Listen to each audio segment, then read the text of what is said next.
I edit Wikipedia myself, and I think it's important that when you do edit, you should say on your user page if you work in a particular area and just be transparent about that. So I say quite clearly on my page that I'm a senior member of staff at the university, but that I also add material that interests me privately. So I add images and various things to Wikimedia Commons. So I work for the University of Edinburgh. We, as an institution, have been working for several years. We have a Wikimedian in residence at the university, and the purpose of that role is to help the institution to think about all the different ways that that our staff and students and the institution might engage with Wikipedia, Wikimedia, all of the projects in a variety of different ways. So partly historical, partly Wikidata, partly getting students to do projects in the curriculum where they add material in, partly getting staff and students just interested in editing. So I'm going to talk a bit about that, but we started, I think, from a position of the first editathon that we ran at the University of Edinburgh was about the Edinburgh Seven, and my sort of subtitle there is changing the way the stories are told, and this is some history of the institution, but the coverage and the coverage of the story on Wikipedia wasn't as good as it could be, and so we added material in and we changed how that story is read and found by anyone who might stumble across it. So, oh, that's not moving it. Yeah, so we had a Women in Science and Scottish History editathon. This is about 3 years ago now. This is Sophia Jex-Blake. So the story of the Edinburgh Seven, which I'm not going to tell you the whole story because you can read about it on Wikipedia, was that this was Sophia Jex-Blake and 6 colleagues were the first women to try to study medicine in the UK. They were the first women to be matriculated as students at all in the UK, although there's a fight between the University of Edinburgh and one of the London institutions to argue about who matriculated women first, who graduated women first. It's a lovely fight to be having because it's really interesting that the institutions are fighting to be able to say that they were the first that included women. So she was from London. She identified Edinburgh University as the enlightened place to study. She thought it would be a fairly good bet to see if the university would accept her. They said, well, we couldn't possibly do something for just one of you. Don't be ridiculous.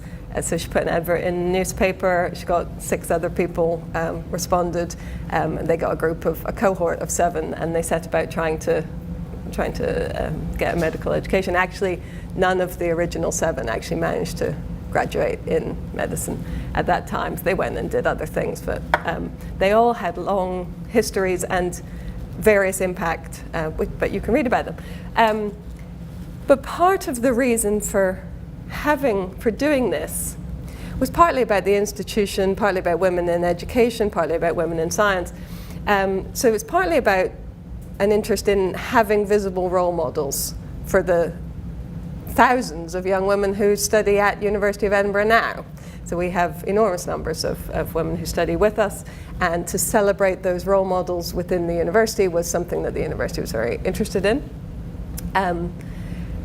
And getting the story and the content about them visible.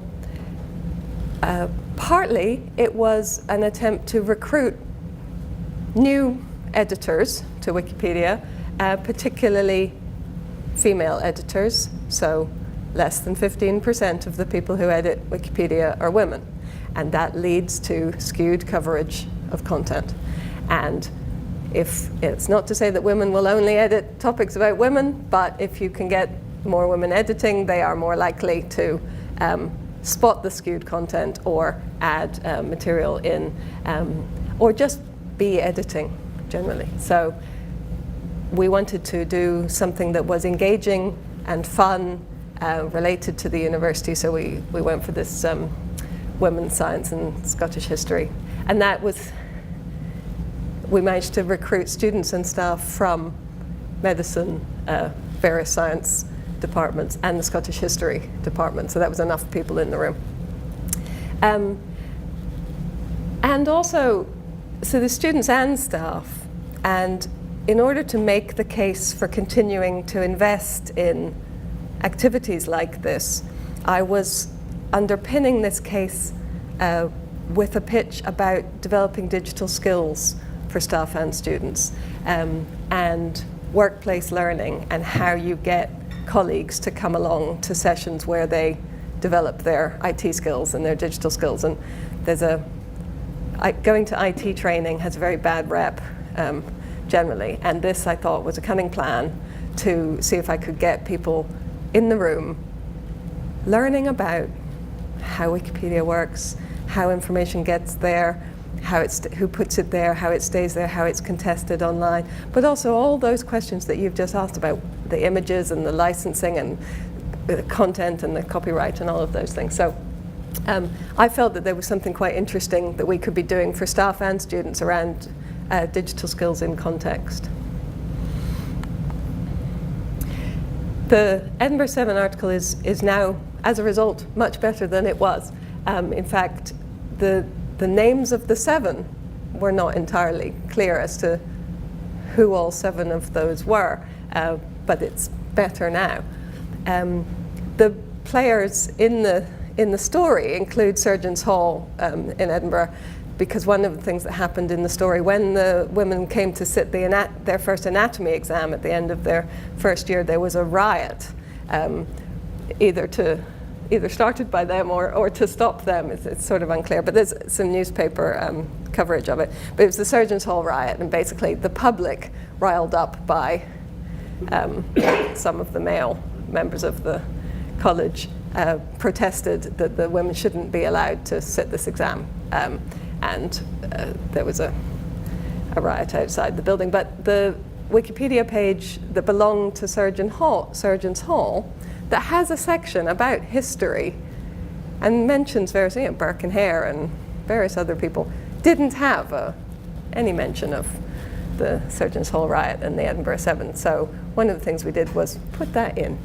In fact, nothing on the Surgeons' Hall website made reference to any women existing in the world, but does now. The other thing we have is the University Archive collection. So again, this who were the 7, were we absolutely sure that we had the names right? So going back into the university archives and seeing their matriculation records and just checking their names and the dates was quite important. But also we engaged with the university archivists to get material and to think about what images we might have or what original things could be digitized and shared. And part of the reason why the university is interested in this is we're a research institution, we're an ancient institution, we have a research library, we have collections and museums. So one of the things that I'm trying to do is to get colleagues in collections and museums to think about their public engagement work, and they have lines in their vision documents that talk about engaging with collections in innovative ways and making use of the digital to do that. And actually we've had quite a lot of success in identifying particular things that we can get digitized, get licensed, put onto Wikipedia, and then get thousands of hits, which drives traffic through to the collections and starts to let colleagues all around the institution be able to sort of tick that they've got impact, reach, and altmetrics. The other context for this is the university's commitment to Athena Swan. So, kind of just in the room, when I say Athena Swan, are you all associated with universities in any way? Have you heard about Athena Swan? So Athena Swan is a national, maybe it only goes on in universities, it's a national move within universities to promote women in science and to make sure that the workplace for women scientists is equal and positive. And the universities across the nation, departments apply to be awarded Athena Swan bronze, silver, and gold. And to get those awards, they need to show a range of initiatives and activities. And lots of people spend a lot of time trying to evidence these activities. So this kind of activity where you get groups of students and staff together to do editing the stories of historical women in science tick quite well a box in Athena Swan, and the university was already investing in that. So I was managing to get this event in the context of that. And if you're associated with the university, I would encourage you to point that out as a possibility. So the Edinburgh Seven story is much better written, and yes, whenever you see it in the media, you'll see whole sentences from this appearing in any newspaper article. We are a large institution. We do have many female students and staff. Gender inequality in science and technology is a real thing. I work in a STEM workplace. We are committed to trying to shine a light on the skewed coverage and the structural inequalities that lead to so few women having biographies in public, but also just generally the interest in recognizing women's scientific work historically, because in all kinds of pesky ways, they didn't work for very long, they got married, they changed their names, sometimes it's hard to find their work, sometimes they sort of get written out of history, sometimes they're the wife of someone much more famous. But even within a STEM workplace, we are still struggling with equal pay and promotions, and I think that generally sort of being able to have a foray in which we talk about that openly and transparently is quite important. With the underrepresentation of women editors in Wikipedia, I think that certainly the English language Wikipedia is a male-dominated group of people, often feeling that they write in a completely neutral and scientific voice. There is a whole argument that would suggest that that neutral and scientific voice is in fact a male voice, and that there may be whole different ways of writing or thinking about this content. This is the University of Edinburgh doing very well in Athena Swan. Particularly our Department of Chemistry has gold. And these are some of our lovely students. So the Edinburgh Seven editathon was our first, and it looked like this. This is a couple of years ago now. There is a direct correlation at University of Edinburgh between editing Wikipedia and eating cake.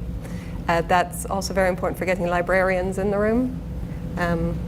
Seems to work.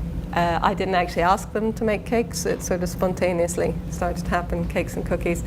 We gave t-shirts. Everybody's got a We Can Edit t-shirt because you need to be wearing the right safety equipment for doing this. We got lots of people in the room. We targeted the articles, particularly around the Edinburgh Seven, but people are free to edit whatever they like. And this now is 2 years ago, and we've been doing this steadily ever since. The Wikimedia in residence has stayed with us. He's now into his third year. The nice thing about these events is that as well as gathering people together and tricking people into learning about digital skills while they're eating cake, one of the things I like very much about editing Wikipedia and doing events like this is that everyone can go home at the end of the day and show friends and family what they wrote, what they made.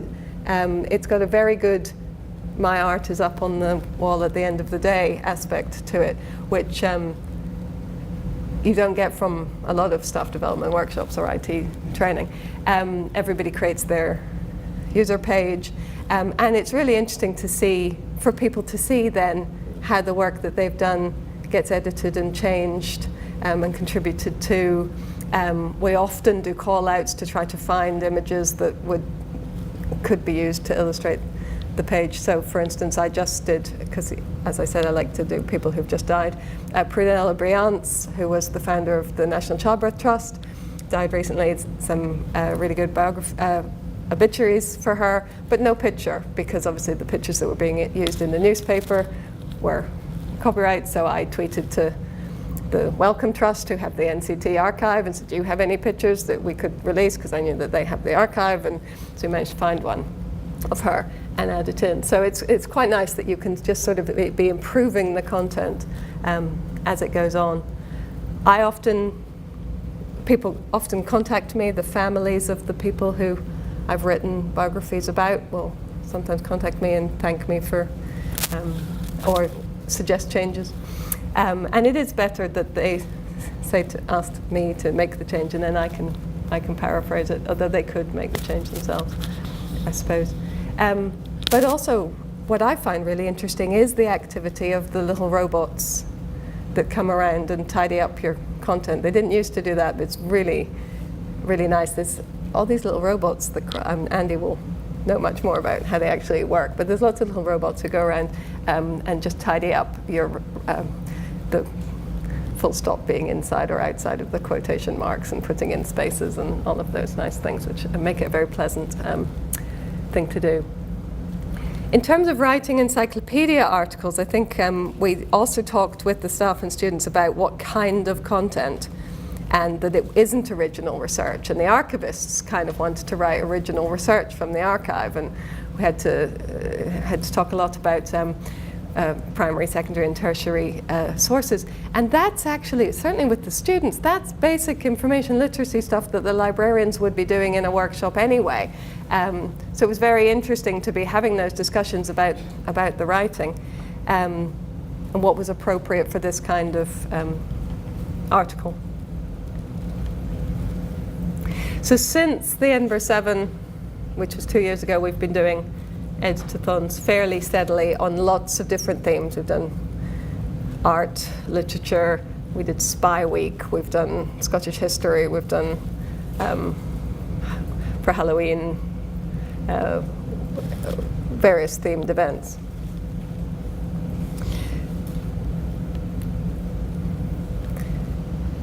In terms of this investment in digital skills, so there's no shortage of coverage that suggests that schools and universities should be investing in digital skills. And I think that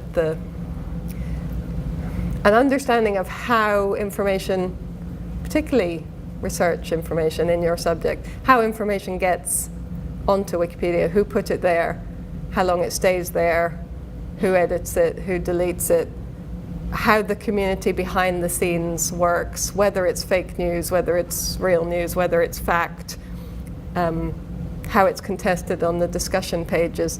These seem to me actually to be graduate skills that really, one of the things a university should be doing is ensuring that graduates who are part of a knowledge creation organization, who are living and working as part of a knowledge creation organization when they're with us, that should understand these things, regardless of what kind of content they're writing. How this, and the previous speakers have mentioned how huge Wikipedia is and how often it's seen. So there's public engagement, there's enormous numbers of people for whom the Wikipedia page comes up first. So some of our projects where we've been getting undergraduate medical students in third year to add into Wikipedia medical terms, conditions that don't have a page, once they've put up the page about the particular ovarian cancer that they've been studying, they can then see thousands of hits on that page, and they know that those are people who are searching, who have been told that that's what they have, and they are typing that word into Google and it's coming up, and the Wikipedia page is the first thing that they're finding. So in terms of sort of public engagement and writing for different audiences, it's been really important for the students.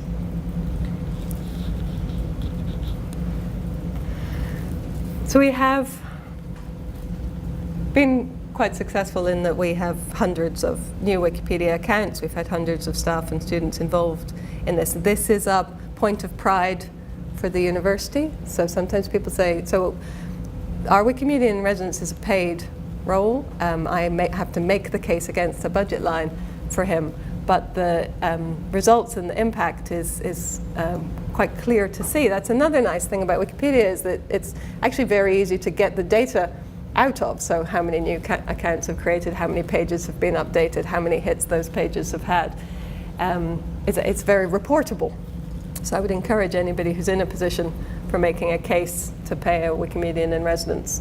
I think they are very good value for money. I make the case against Athena Swan and Digital Skills mostly.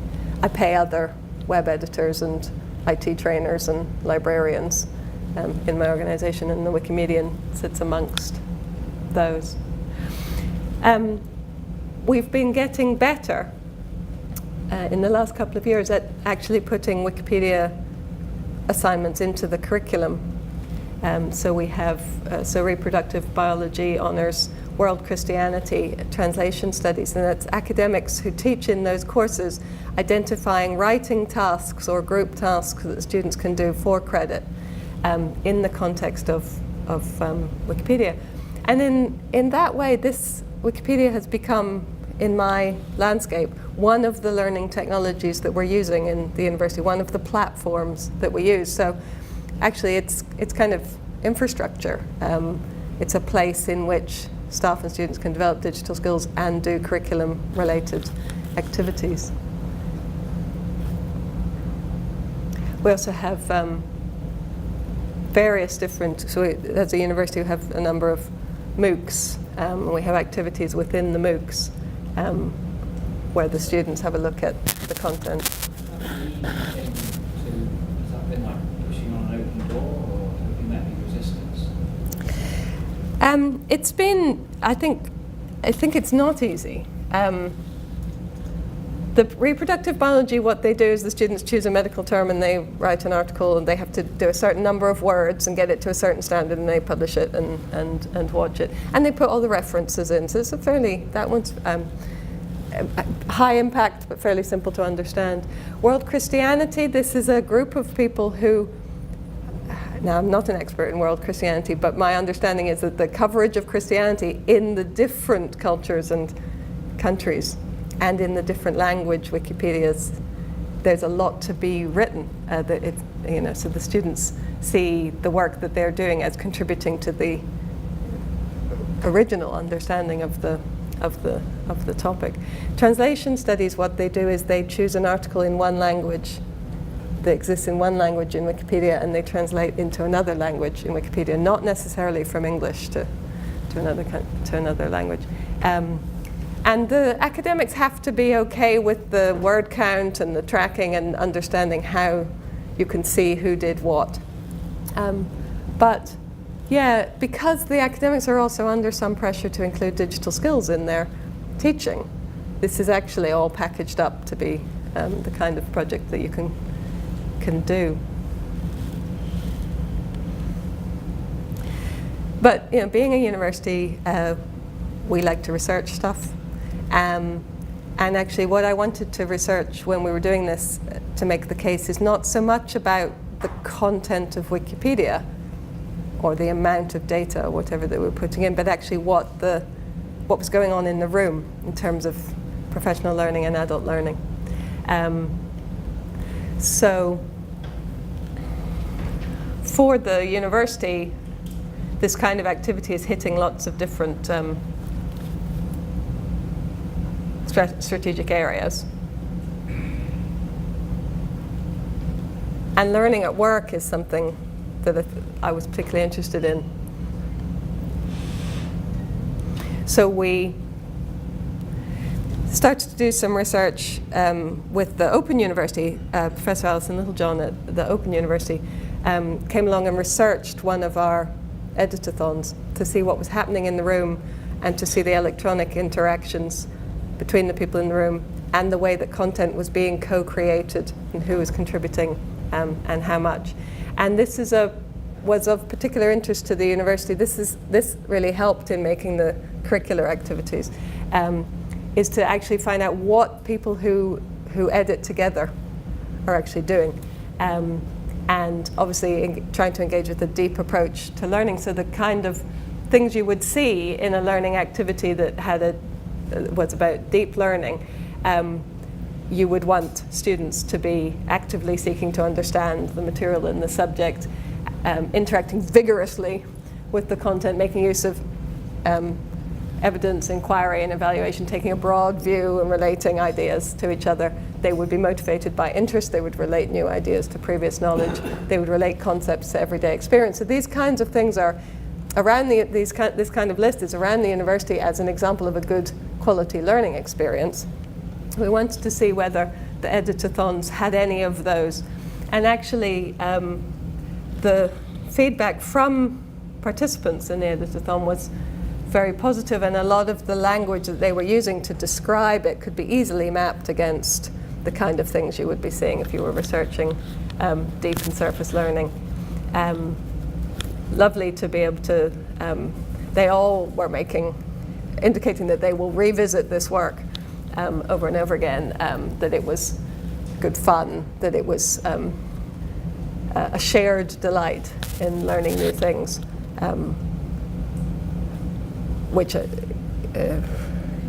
So we researched, so we got all these comments in, we mapped them against network theory, and we identified several different kinds of learning that was going on. So there's technical knowledge, there's the digital skills, there's the factual knowledge around the topic, and particularly for students writing about the topic that they've been learning about and having to reference it and having to structure it. There's the relational knowledge, their own topic, but also thinking about archives and materials and copyright and where information comes from and all of those things. And some very interesting cultural capital, which is that the groups of people who are editing together and the groups of people who are involved in Wikipedia at University of Edinburgh now, it's becoming a larger group and a network of people who are all interested in this. So that thing about creating a community of people at the University of Edinburgh, we are now seeing steady numbers attending things. We're seeing steady use of Wikipedia in the classroom, and we get more and more people joining and more topics covered, and more editors who have edited once continuing to edit. So that was one of the original sort of criticisms, was there any evidence that after an initial editathon people would continue to edit? And so we needed to research that to see whether that was true. And also people just from across the university getting to know each other, which has been very interesting. So the reason the university and learning and teaching in the university sees Wikipedia not as a thing that we tell our students not to use. Edinburgh University is committed to having staff and students not just read it, but improve it and edit it. It's a reusable learning design that delivers deep learning outcomes. It's an opportunity for professional development in the workplace, learning of digital skills, builds social capital networks amongst workplace teams. Time spent in editathons can be seen as an investment in gender equality against the kind of KPIs for Athena Swan. Inclusion in Wikipedia brings reach, traffic, engagement, research, and also it is fun. So earlier this week, we did, for Ada Lovelace Day, we targeted the 1904 petitioners to the Royal Chemical Society. These are the women who were chemists working as chemists in usually academic settings. There's a cluster of them at Royal Holloway University. There's a cluster of them at Newnham College in Cambridge. They were not allowed to be fellows of the Royal Chemical. This is the society that became the Royal Royal Society of Chemistry now. They were not allowed to be fellows because as unmarried women, they were considered to not be something that was going to last. So you couldn't make them a fellow. And as married women, they weren't a legal entity in their own right because they belonged to their husband. So you couldn't make them fellows either. But there is a petition, and it has 19 names on the list. And so earlier this week, we set about making sure that all 19 of those names, there's an article now about the petition, which you can read about, and there's now pages for each of those 19. I think only one we're still struggling with. Now, it's quite challenging to do this because a lot of them didn't work for very long, and maybe they didn't publish. And this means that you get into all of those discussions with your current chemistry undergraduates about the history of chemistry and the study of chemistry and in an academic setting. And we had many people from the staff there as role models and talking about the whole context of this. And we managed to get articles that they had written or articles in which their work is cited. And that was a sort of activity in itself to get enough about each of them. So this is the ladies at Royal Holloway over here. The one in the middle, you can see all the dudes, and Christina Miller, the only woman in the room. We name a building after her. On the far side, there's me talking about this Ada Lovelace Day. We made Histopedia timelines. I don't know whether Andy will explain to you about Histopedia timelines. They're great fun. We had the archivists talking about Kenneth and Noreen Murray, who are important scientists at University of Edinburgh as well. And there's a wonderful archive which has some great stuff from Noreen in it. But you'll also see a picture there of periodic table cupcakes. And again, there's the baked goods theme, which is periodic table cupcakes were a pedagogical tool first used by Ida Freund, who was the first woman to hold a chemistry lectureship at a UK university. She worked at Newnham College, and she taught women in chemistry. She was part of the original petition. She also wrote very strongly to a number of newspapers and to Parliament, objecting to the introduction of domestic science for women. She felt that just science is what they should be studying.